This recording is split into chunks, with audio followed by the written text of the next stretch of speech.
Assalamualaikum warahmatullahi wabarakatuh. Kembali lagi di channel YouTube saya, yaitu channel YouTube ini Andri. Nah, perkenalkan, nama saya Andriansa. Saya dari program studi S1 Teknik Mesin, berasal dari Universitas Nusa Putra Sukabumi. Nah, kembali lagi di sini saya akan kembali lagi sharing mengenai ilmu teknik mesin. Nah, di sini saya akan membahas atau mengenai pengantar screw joint atau biasa disebut sambungan ulir. Nah, sambungan ulir ini yakni sambungan yang memakai konstruksi ulir ya untuk mengikat dua atau lebih komponen mesin. Nah, sambungan ini termasuk ke dalam golongan sambungan tidak tetap atau tergolong tidak tetap ya. Kenapa? Karena alasannya yakni pada sambungan ini memakai baut dan mur sehingga gampang untuk membuka sambungan tersebut. Sambungan ulir terdiri dari dua bagian, yaitu memakai baut atau biasa disebut dengan bolt ya, dan mur biasa disebut dengan nut. Nah, batang silinder berbentuk helix ya, batangnya berbentuk helix pada permukaan sisi luar maupun sisi dalamnya. Nah, di mana bentuk ini digunakan untuk mengikat sebuah sambungan ya. Dan juga untuk sambungan ya. Nah, elemen utama dari screw joint ini adalah bolt, baut dan nut untuk mur. Nah, sambungan ulir ini termasuk sambungan yang dapat dilepas setiap saat sesuai kehendak operatornya. Nah, sambungan ini banyak digunakan di mana bagian-bagian mesin harus mudah dihubungkan ya tentunya, atau dilepas tanpa merusaknya. Nah, adapun keuntungannya dari screw joint ini atau sambungan ulir adalah sebagai berikut ya. Saya akan jelaskan. Yang pertama ada sangat andal dalam pengoperasiannya tentunya ya untuk ini. Nah, yang kedua begitu mudah untuk dirakit dan dibongkar tentunya karena hanya diputar saja ya. Yang ketiga itu murah ya untuk diproduksi karena standarisasi dan manufakturnya yang sangat efisien tentunya. Ya, yang keempat screw joint ini dapat diadopsi untuk berbagai macam kondisi operasi ya. Nah, adapun kerugiannya untuk screw joint ini pada sambungan ulir ini biasanya konsentrasinya itu tegangan yang ada pada bab ulir tidak bisa untuk menahan aneka macam kondisi beban. Nah, tegangannya kontraksi ini di bagian berulir yang merupakan titik rentan di bawah kondisi beban variabel. Nah, di sini saya akan membahas bagian-bagiannya ya. Untuk gambarnya ada di sebelah kanan saya. Bisa dilihat. Yang pertama ada major diameter. Nah, ini adalah diameter terbesar dari ulir ya, baik eksternal atau internal. Bisa dilihat dari gambarnya kanan saya seperti apa major diameter ini dikenal sebagai diameter luar atau nominal ya. Nah, untuk bagian yang kedua ada minor diameter. Nah, ini adalah diameter terkecil dari ulir ya, baik eksternal atau internal. Minor diameter juga dikenal sebagai inti atau diameter akar ya. Untuk bagiannya bisa dilihat sebelah kanan saya gambarnya.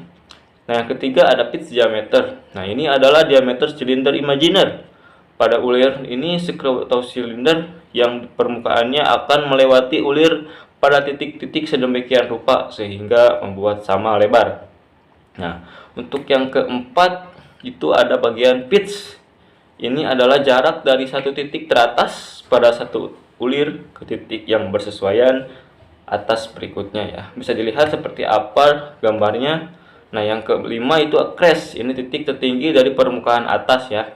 Dari permukaan atas bisa dilihat seperti apa crest. Jadi titik permukaan atas itu disebut crest ya. Nah, yang keenam ada root. Nah, root ini adalah permukaan bawah yang dibuat oleh dua sisi bagian yang berdekatan. Nah, untuk root seperti apa? Bisa dilihat dari gambarnya. Root itu seperti apa? Bisa dilihat dari root itu akar ya, dari bagian terbawah dari ulir tersebut. Untuk yang ketujuh itu ada depth of trees atau kedalaman antara puncak dan akar. Untuk gambarnya seperti apa bisa dilihat. Untuk bagiannya juga bisa dilihat dari gambar sebelah kanan saya. Nah, yang kedelapan ada flank. Nah, ini adalah permukaan yang menghubungkan puncak dari akar. Puncak dan akar ya untuk tentunya. Nah, untuk gambarnya seperti apa bisa dilihat juga ada bagiannya. Nah, yang kesembilan ada angle of thread. Ini adalah besarnya sudut ulir. Bisa dilihat itu angle of thread pada gambar seperti apa. Nah, itu bagian dari sudutnya ya. Nah, yang ke-10 slope. Nah, ini adalah nilai setengah ulir ya. Jadi antara puncak dan setengahnya itu disebut slope ya. Nah, yang selanjutnya saya akan membahas dengan profil ulir ya, bagian ulir. Yang pertama ada British Standard atau Whitworth Treats ya. Nah, untuk yang pertama ini adalah membahas British Standard atau Whitworth Treats. Nah, profil ulirnya itu kasar ya, bisa dilihat di gambarnya seperti apa ada di sebelah kanan saya. Nah, untuk sudutnya itu 55 derajat. Nah, satuan nilainya untuk Whitworth Treats ini adalah inci ya. Nah, inci teman-teman ya, bisa dilihat. Nah, untuk simbol penamaannya dalam inisial adalah W untuk British ini. Secara umum penampakannya ulirnya kasar.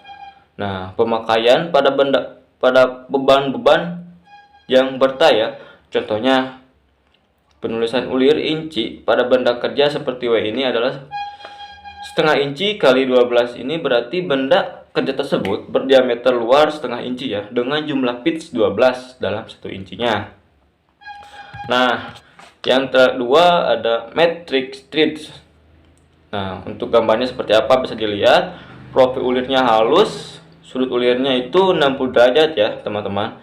Satuan nilai besarnya dalam matriks itu milimeter ya atau sentimeter. Simbol penamaannya dalam inisial M ya. Secara umum penampakannya ulirnya lebih halus ya dibanding yang Whitworth tadi. Satuannya milimeter ya. Contoh penulisan ulir metrik pada baut seperti M12 kali 1,5 ini berarti bahwa diameter luar dari baut tersebut adalah 12 mm dengan jarak antar puncak ulir atau pitch adalah 1,5 mm. Nah, yang ketiga ada Unified Standard Treats. Nah, ini biasanya di 3 negara, Inggris Raya, Kanada, dan Amerika, mencapai kesepakatan untuk sistem ulir sekrup umumnya dengan sudut 60 derajat sama dengan metrik ya. Untuk memfasilitasi sistem ikatan sambungan mesin ulir memiliki puncak dan akar yang membulat ya teman-teman. Nah, yang keempat ada square treads atau ulir persegi ya. Nah, untuk gambarnya seperti apa ada juga di sebelah kanan saya seperti apa gambarnya.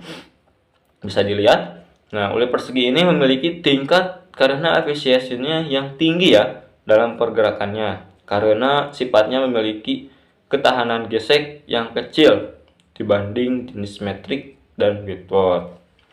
Nah, untuk gambarnya seperti apa bisa dilihat square tread seperti apa bagian-bagiannya. Nah, ini banyak digunakan untuk transmisi daya di kedua arah. Jenis ulir seperti ini biasanya digunakan atau ditemukan di mekanisme peralatan mesin ya teman-teman, seperti katup, spindle, dongkrak, sekrup, dan lain-lain. Nah, yang kelima ada azimuth atau ulir trapesium ya tentunya. Nah, ulir ini adalah modifikasi dari persegi panjang atau persegi ya. Ini jauh lebih kuat dari ulir persegi dan dapat dengan mudah diproduksinya. Ulir ini sering digunakan pada mesin bubut pemotong ulir ya, katup kuningan, cox, dan bench face. Untuk gambarnya bisa dilihat seperti apa. Untuk ini, nah yang keenam ada knuckle teeth atau ulir radius. Nah, ulir ini juga merupakan modifikasi dari ulir persegi tentunya ya. Nah, bagian atas dan bawahnya membulat ya, karena disebut radius. Hal ini menyebabkan proses pemutaran ulir dapat dengan mudah dilakukan. Ulir ini digunakan untuk pekerjaan kasar dan siap pakai tentunya. Biasanya ditemukan pada kopling gerbong kereta api, hidran, leher botol, kaca, dan isolator. Cetakan besar yang digunakan dalam proses listrik ya. Nah, standar kode ulir pun standarnya ada standarnya ya. Untuk sekrup yang dikenal secara luas adalah UNS atau singkatan dari Unified National Standard dan ulir metrik ISO. Penulisan ulir metrik ISO menggunakan huruf kapital ya, M, yang merupakan singkatan dari matriks diikuti dengan nominal diameter dan pitch dalam milimeter. Contohnya, M12 kali 1,75 adalah ulir metrik ISO dengan berdiameter major 12 mm dan pitch 1,75 mm. Nah, segitu yang bisa saya sharing untuk kali ini. Semoga bermanfaat bagi kalian yang menonton video ini dari awal sampai akhir. Sampai ketemu di selanjutnya, di sharing ilmu teknik mesin selanjutnya. Mohon maaf bila ada salah-salah kata yang saya sampaikan dari awal sampai akhir. Terima kasih.